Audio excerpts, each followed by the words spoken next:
You owned a dog at the time, correct?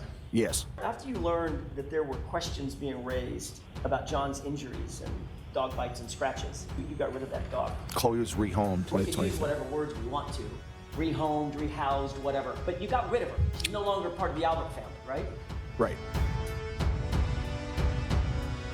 You indicated that Nicole came to bed about 2 o'clock in the morning? Yes. Where was the dog? The dog was in my room. Jennifer McCabe said she ran to the Alberts and the dog was nowhere to be found. Remember that? Were you in her house when Jen McCabe was interviewed by Michael? Her house, yes. Oh! That's what happens when you lie, folks. It's hard to keep track of the lies. I forgot how good this is. Remember watching it live, but this is so much better on the rewatch.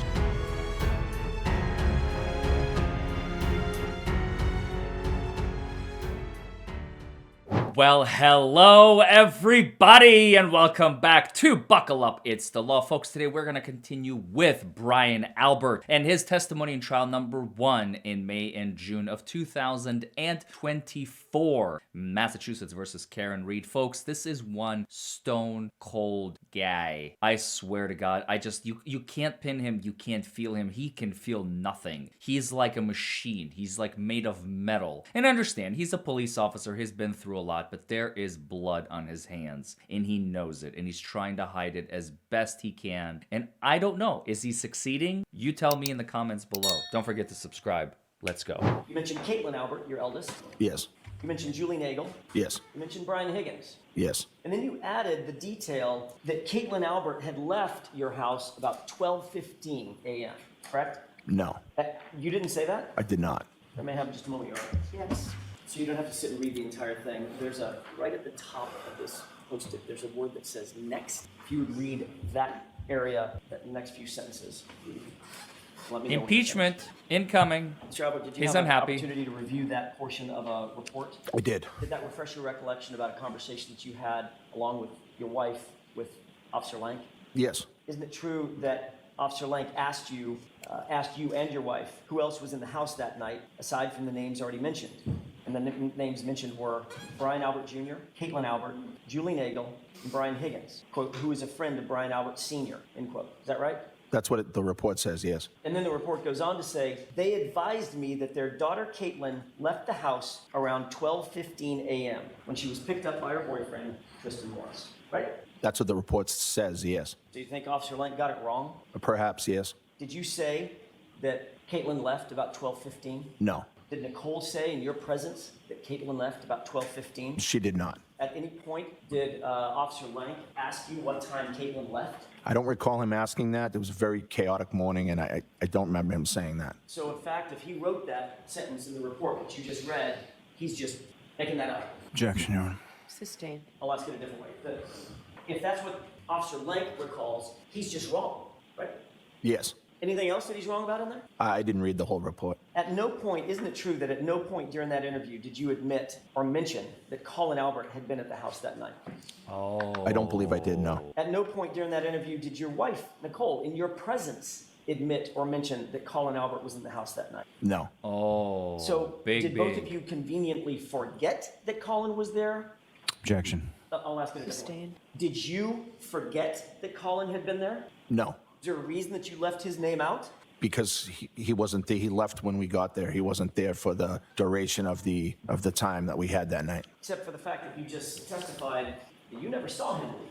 Well, he said he was getting picked up, and then he was gone, so I assumed he left. People say a lot of things. But Yeah. you didn't see him leave, and you didn't see him in the Oh, regular floor started of the falling house, apart. according to you, correct? Right. Ground floor of the house. Right. He was no longer in my house, so he left. Well, you didn't. That's what happens when you lie, folks. It's hard to keep track of the lies because if you say one thing and it doesn't match with another thing later on, now you have to figure out a way to justify and what you said was with the thing and you know what I mean? So that's why he's having so much trouble. He's trying to like backpedal and be like, well, no, I knew it's, I, amazing. I love it. No.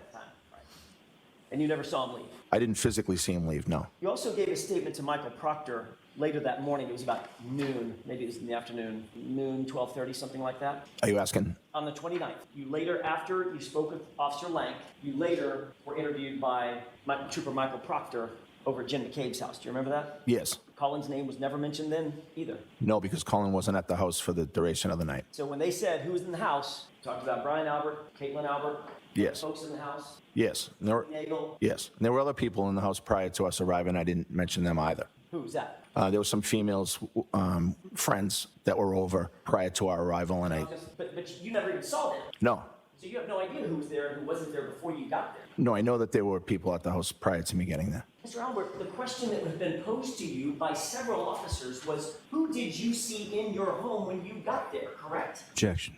No, I'll allow it. I don't believe that's how it was asked, no.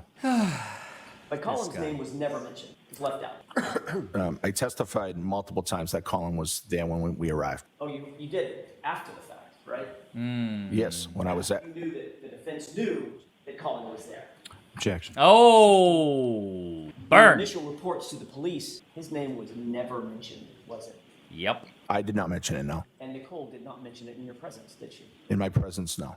Let's talk about Caitlin Albert, your eldest. You told Officer Lank that your daughter, well, according to Officer Lank, let me rephrase the question based on our colloquy back and forth. According to Officer Lank, you're aware that he wrote he was told she was gone by 12:15, correct? That's what he wrote in the report, yes. By the way, one little observation. I just completely forgot about this, and I thought I'd bring it to your attention. It's a silly point, but it's a point. Why does he look like Heisenberg? Why is he trying so hard to have the Heisenberg look? You know, shaved head, goatee, beard. I swear, he's trying to be Breaking Bad, only in real life. Is it just me? Or is he actually going for it? What do you guys think? Let me know in the comments below, and as you scroll down, don't forget to hit that subscribe button. Let's get back to the video.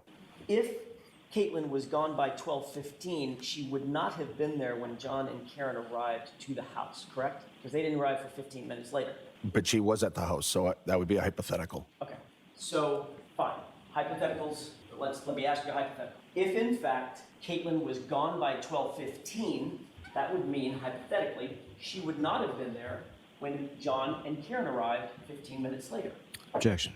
Sustained. But it's true. When you were interviewed by Officer Lank that morning, other people were in the room, not just you and Officer Lank, correct? Yes, I wouldn't consider that morning to be an interview with Officer Lank. More of a conversation. Yes. During that conversation, Nicole was there. Yes. She was in earshot. Yes. When she was involved in the conversation, you were within earshot. Yes. Brian Jr. would have been within earshot, Brian Jr. wasn't downstairs most of that morning, so he may not have been. but he was there for part of the morning. Yeah, but I'm not sure that he was there at the time.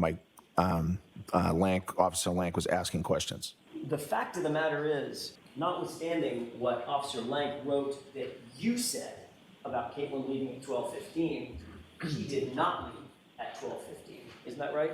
She did not, no. As a matter of fact, in truth, except for the people who lived there, Caitlin was the very last person to leave that location that morning, correct? I believe so, yes. And she's admitted that she did not leave until nearly 2 a.m., 1:45, correct? Objection. Sustained. You're aware that she did not leave until 1:45 or thereafter. Is that right? I believe that's around the time, yes. Were you trying to cover for Caitlin so Oh, your daughter would not be wrapped up in this investigation? No.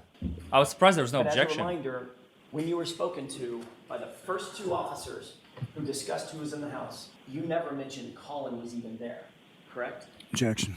We've gone over that. Asked and Next answered. question, That's please. fair. That one's fair. Sustained.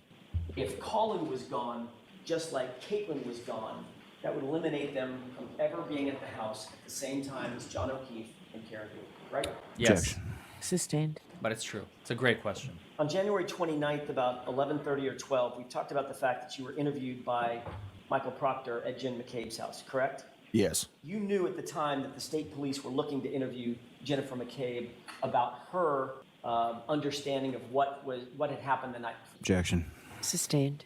You were notified that the state police were going to interview Jen McCabe. Objection.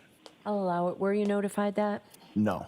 You knew the subject matter of an interview with Jen McCabe was going to happen the subject matter of the night before was going to happen over at Jen McCabe's house. That's why you went there, right? Objection. No. Huh. No. Isn't it true that you knew you had been notified, or at least you believed, that an interview with Jim McCabe as part of an official police investigation was going to occur at her house?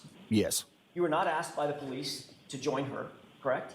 No. You had no official reason to be at Jen McCabe's house, correct? I don't know what you mean by official reason. You were not working the investigation yourself. No. You were a witness, correct? Right. So you had no official reason to be at Jen McCabe's house during an interview with Jen McCabe. Objection. Because remember, at the time, he was on the force. No. So, He only retired shortly thereafter. but before she gave her statement, you made sure that you were right there to monitor that interview and exactly what was said, correct? Objection. Sustained. Were you in her house when Jen McCabe was interviewed by Michael Proctor? Her house, yes. You had gone to her house, Oh! correct? I did. You went there before she gave the interview. Yes. So you were there in her house during the entirety of her interview, correct? I believe so, yes. And importantly, Jen McCabe knew you were in her house during that interview, correct? I assume she knew, yes. I mean, you're in her house after all. Yes. I want to get back to 34 Fairview if I could. And the This early is morning so hours of good. January I 29th. forgot how good this is. I remember, like I said before, I remember watching it live, but this is so much better on the rewatch, you guys. Oh my god. He's right there in Jen McCabe's house as she's being interviewed by Proctor. What? Like, Brian Higgins directly followed you into the house. Can't make this stuff up. After you walked in, correct? Could you rephrase that? Sure. You walked in, even though there was some moving of cars, you were the first one to walk into the house. And Brian Higgins followed you. Yes. Nicole and Caitlin then came in shortly after that. I think Nicole and Caitlin probably came in around the same time as me. And then Brian Higgins. Did you make another drink once you walked into the house? Did I make a drink? Did you make a drink? Grab a beer? Yes. Okay. When I say make a drink, did you get a drink? Yes. What drink did you get? I don't know. Probably just would have been whatever was at the house, a beer or something. Okay. Did Higgins have another drink? I don't know. What did you do? What did you and Brian Higgins do once you were inside the house? We just kind of hung out, talked. At any point, did you and Brian Higgins go down to the basement? No, I don't remember going to the basement. You don't remember going to the basement, or you didn't go to the basement? No, I didn't go to the basement. Did Brian Higgins go to the basement? Not that I know of. Okay, I'm not a body language expert by any stretch of the imagination, okay? But for those of you who've been watching this series, and it's been almost an hour long so far across 3 episodes of Brian Albert on the witness stand. I've been following his patterns. When he is lying about something he's very, very comfortable lying about, there's almost no telltale signs, I've noticed. But now Alan Jackson hit a nerve because the killing probably happened in the basement. That's why they refurnished the entire, not refurnished, they redid. There's a reason for that, because something went down there. And that something is the killing of John O'Keefe. 99.99% certainty. And Brian Albert, try as he might to attempt to escape the fact that it happened, his memory is triggering when he's answering questions. His memory is remembering things. He's seeing images in his head that he's trying to conceal and hide. But the word basement is a trigger word that triggered his memory to go into the basement and see John O'Keefe getting the snot beat out of him, assisting in that manner, and so on and so forth. And as a result of that, I noticed a very different Brian Albert in those last few seconds. Go back and rewind. Watch as he lies consistently and tells the truth sometimes about basic things like who was at the house and what are their names. And compare that to his demeanor. His eyes started darting around. His mouth started making more movements. He's got to tell. It's very complicated. It's an extremely complicated tell. I don't even think I have it pinned down. But we know that the basement is going to be a trigger word. And so I started watching him very closely when he had to answer for the word basement. And his demeanor is just completely different. I'm not going to rewind. You can rewind on your own. Let me know if I'm hallucinating or if this is something real. Let me know in the comments below. What do you think? And you didn't go upstairs to the second floor, did you? I think I did go upstairs, yes. Isn't it true that Brian Higgins has never been upstairs in your house? Prior to that night? Ever. Including that night, specifically. I don't think that's true, no. You owned a dog at the time, correct? Yes. The German Shepherd named Chloe. Yes. Mix. Describe that dog as being not great with strangers. Isn't that true? I did describe it that way, yes. You testified that, quote, it started barking because it realized that people were downstairs, end quote, right? Yes. Chloe had a penchant for barking when she heard people, correct? No, not necessarily. She did that night. Yeah, I think she wanted to use the bathroom. Well, that's not what you said in your testimony. You said it started barking because it realized there were people downstairs, right? Right. So your German Shepherd, probably a decent guard dog, if she heard commotion and people, she would bark. Objection. Sustained. You can ask it differently.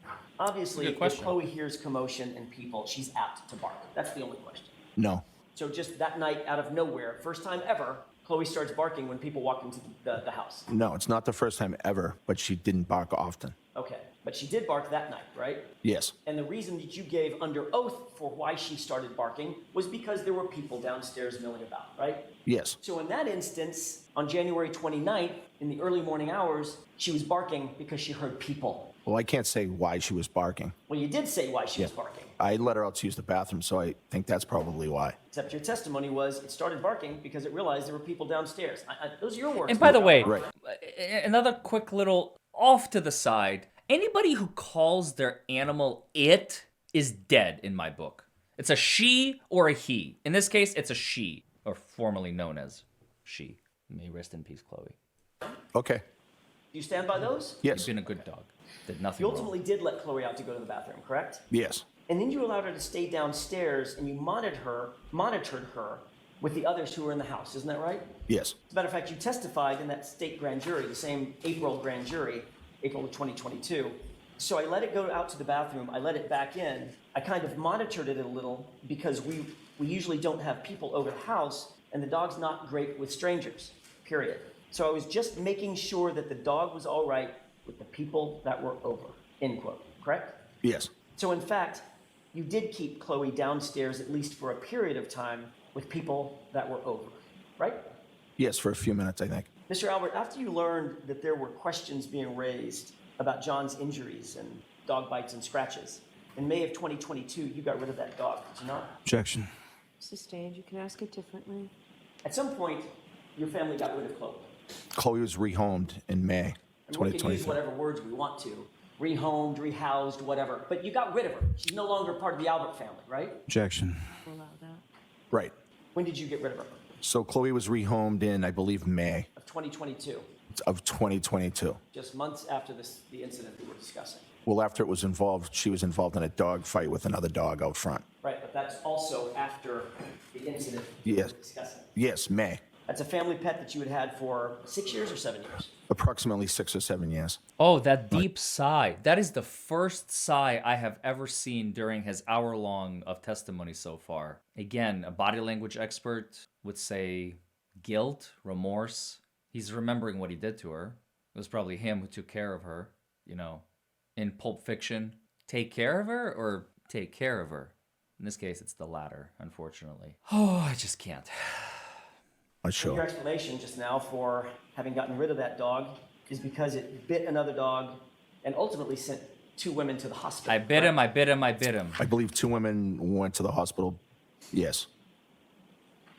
But you took no action to get rid of Chloe until after you knew that serious questions were being raised about John O'Keefe's, Objection. correct? Sustained. At some point, you did realize there were questions being raised about John O'Keefe's injuries on his arm, correct? Objection. They'll allow that. Did you realize that?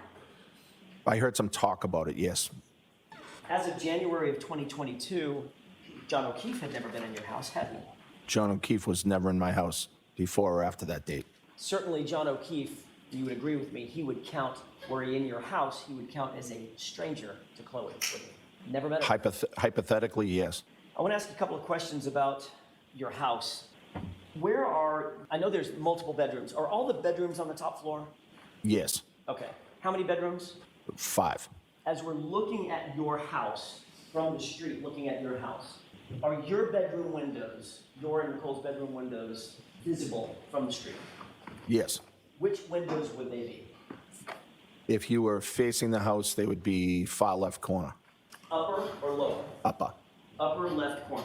Yes. Upper. How many windows? 3 or 2 service that bedroom? 2. Your Honor, with the court's permission, could I display Exhibit 66? Okay. Do you see what is displayed on on that television? Yes. What does that appear to be to you? The house at 34 Fairview Road. Okay. Understanding this is a graphic representation, not a photograph. Do you see the windows that you've just described servicing your bedroom on that photograph, graphic? Yes. Are they right there? Yes. Okay. Upper left, 2 windows, correct? Yes. And those overlook what part of the lawn? The front lawn. Oh, lawn. the Or proximity. the left side of the house. Right, where John O'Keefe's body was found. And remember, they said, oh, we just slept right through it. All the commotion, the people, the sirens, the cops, the yelling. Yeah, we just slept right through it. That's very telling. That sleeping through was intentional. The driveway, correct? Right. I mean, it's the whole front lawn, but yeah. Right. But they're toward the left side of the house. The windows are, yes. I thought you asked about the view. Right. So the view's the whole front yard. I'm just trying to make the record, the spoken record as clear as possible. Right. They're on the left side of the house. Yes. They directly overlook this portion of the lawn, the left side of the lawn. Yes. Furthest from the driveway. Yes. Where's your bed, or where was your bed inside that room, as relates to the windows? I'm just trying to think of how to describe it. So the bed would be in the middle of the bedroom. Okay, it's a bad question on my part because we haven't been there. Let's do it this way. How many feet from the windows would the closest part of your bed be to those windows? Maybe 5 feet, 6 feet. You indicated that Nicole came to bed about 2 o'clock in the morning. Yes. Where was the dog? The dog was in my room. Oh! Jennifer McCabe said she ran to the Alberts. Nicole, Brian, Nicole. And the dog was nowhere to be found. Remember that? The dog was nowhere to be found. She must have been in the basement or something. The dog was in my room, he says. The dog would have bit Jennifer McCabe's face off if she had burst into their room the way that she did. No wonder Brennan doesn't want to call Brian Albert to the stand in trial number 2, or Higgins for that matter. Oh my God. So, another beautiful place for a cliffhanger to leave you guys hanging right here. And I will, I'm sorry. I'm trying to break it up into even portions, and it just so happened this is like the most perfect moment. So I'm sorry that I'm not sorry, because now you have to watch the next episode. Otherwise, you have no idea what's going to happen. Oh my God, I cannot wait to make the next episode, and I will see you guys in the next video. Don't forget to subscribe and like this video and all that other jazz, and call us 1-844-774-HURT, 1-844-774-HURT. Trial lawyers are standing by to get you the most money that you deserve under the law, because insurance companies hate us, and that's why clients love us. Anyway, bye everybody.